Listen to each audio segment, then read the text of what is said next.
$2.4 million. That is a lot of money. It's not quite as much as the Mega Millions jackpot these days. Wow. But $2.4 million is still many dollars, and it just so happens to be the amount of money that Visionary Realms recently received from private investors to fund the development of their MMO, Pantheon: Rise of the Fallen. And after that, they appeared on CohhCarnage's Twitch channel to talk about what this investment means for the future of the game.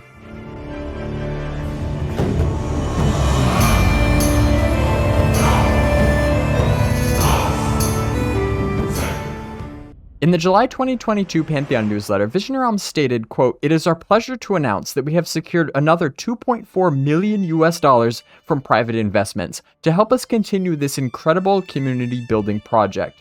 Added to the funds raised in earlier stages of Series A funding, our total investment capital raised to date is now $5.34 million.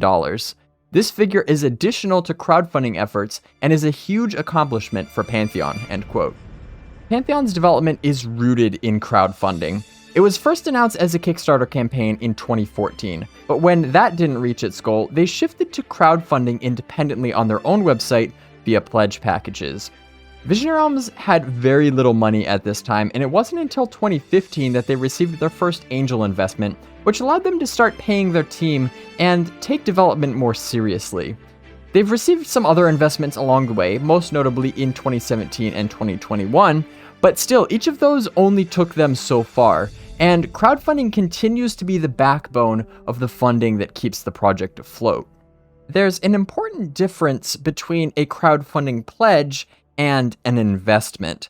Both involve a degree of risk. Both anticipate a brighter future, but pledging is really more of a donation. For pledgers, if the game is successful, they get neat perks like early character creation, special titles, and of course the ability to provide feedback during testing. For investors, on the other hand, if the game is successful, well, they get cold hard cash. When someone invests in a company, they're infusing very large sums of money into it in return for a percentage stake in that company and whatever profits it may make in the future. But more on investors later.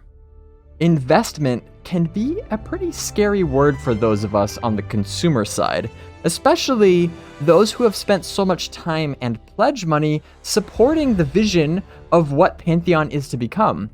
Too often we've heard of these large corporations swooping in to buy out a chunk of a game studio and then changing things around so that they can make as much money as fast as possible, often disregarding the desires of the players. And as a player who likes the game as it is, seeing that happen can make you feel kind of powerless. But Visionary Realms is unique in the sense that, for better or for worse, they stubbornly stand by their vision for Pantheon. They've been offered deals in the past that could have allowed them to receive full funding, which would probably have meant that Pantheon would be released by now. The catch is that those deals would have required the devs to compromise the plans that they have for Pantheon's design. I don't know all the details, but I'm guessing the compromises probably would have involved things like a pay-to-win cash shop, instancing the whole world, or other things that are common among modern MMOs right now. So in that scenario, it just wouldn't be the same Pantheon. I'm not sure why corporations think that sounds like a good idea. Like, if you abandon the wishes of the entire community that's gathered around a game, who's left? Who's gonna pay money and play it? I guess they must think that there's enough suckers out there who are desperate enough to play anything. So, for those of us who don't want to play games like that, it's really up to us to just not buy into it. But I digress. Obviously, Visionary Realms declined all of those offers and have relentlessly pursued their vision for Pantheon, no matter how long it takes. Fortunately, along the way, they've been able to team up with like-minded people who agree with their vision and also have the means to help make it happen sooner. Now, Visionary Realms only accepts investments from accredited investors, which, as a quick side note, may sound like a fancy term, But in the United States, according to the Securities Act of 1933, anyone can become an accredited investor who, quote, has income exceeding $200,000 in each of the 2 most recent years, or joint income with a spouse exceeding $300,000 for those years, and a reasonable expectation of the same income level in the current year. Or a person who has an individual net worth or joint net worth with the person's spouse that exceeds $1 million at the time of their purchase, excluding the value of their primary residence of such person, end quote. That's all to say that this latest investment in Pantheon of $2.4 million is actually the result of a group of individual accredited investors who all share that same vision for the future of the game. And in this latest stream with CohhCarnage, Cohh made the pretty surprising announcement that he is one of those investors. Of course, as you guys know, normally I just play games. But Pantheon is a little bit different for me because as a player of more social MMOs and having grown up in them, I'm very passionate about this project. I can't wait to play it, and I'm looking forward to hopefully giving a long time of my life to playing it. That being said, my normal thing is saying that no, this is none of these streams I've ever done with Visionary Realms has been sponsored. I'm just a fan that loves this project and wants to see it succeed. However, as I said in chat a little bit, I have recently transitioned to a bit more than a fan. I guess technically at this point I would be considered an investor. So no, I did not give the 2.4 mil. That's lots of people did that. That being said, a small part of that, I am now an investor in Pantheon. I do want to see it succeed, and no, they are not paying me for this. I'm paying them, I guess how that would work. But yeah, so anyway, that's where I am now, and I'm very happy to be here. As we've seen today, there's definitely a huge amount of passion in this project. It is by no means a normal thing. This is not something you really compare to anything else out there. So I think I speak for a lot of us when I say we can't wait to see this come out, and basically it's going to be a lot of fun. It's pretty interesting to me that Visionary Realms has decided to give specific numbers for the size of the investments. Previously, they either wouldn't specify the amount invested, like in 2015 and 2017, or they'd give a vague range, like the quote-unquote 7-figure investment in 2021. Now, of course, we now know that the investments total $5.34 million to date, but it seems like it might be a good sign that they're now feeling more comfortable to share more specifics. And you may ask, what is Visionary Realms gonna do with this new $2.4 million? And that would be a very good question. VR has always been a pretty small studio by MMO standards. In fact, in this latest stream, CEO Chris Rowan stated that there are currently 35 people on staff, and 24 of those work full-time.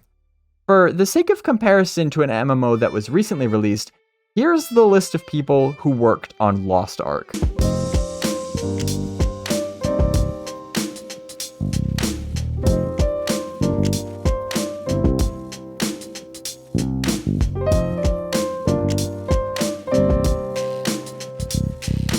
Visionary Realms didn't waste any time putting this new funding toward expanding their team, like hiring EverQuest co-creator Steve Clover as a senior programmer. Although, at this point, art, not programming, is really the biggest mountain the developers have to move, both metaphorically and, in some cases, literally. MMORPGs require an incredible amount of art. Developers essentially have to create everything that you'd see in an entire world by hand. And if you don't want that to take an entire lifetime, you're gonna need a lot of hands. Visionary Realms has already doubled the size of their art team in the past 3 months, with additional 3D environment artists, an animator, a 3D character artist, and a concept artist. I used the Wayback Machine to check the team page listings on the official Pantheon website since it was first started, and I can confidently say that the current art team size is the largest it has ever been in Pantheon's history. And the devs said in the latest stream that you can expect more artists to join in the future. Now, this is all great news, but of course, at the end of the day, we want to see the progress. Well, CohhCarnage also announced that he will be live streaming Pantheon's pre-alpha testing session this September. So that should be really interesting to see the game in its current state and in its purest form. Normally when Cohh streams Pantheon gameplay, he does so with developers playing alongside him. But it sounds like this time around, the developers are just gonna let him loose in Terminus among the rest of the testing community. and we'll just have to see what happens.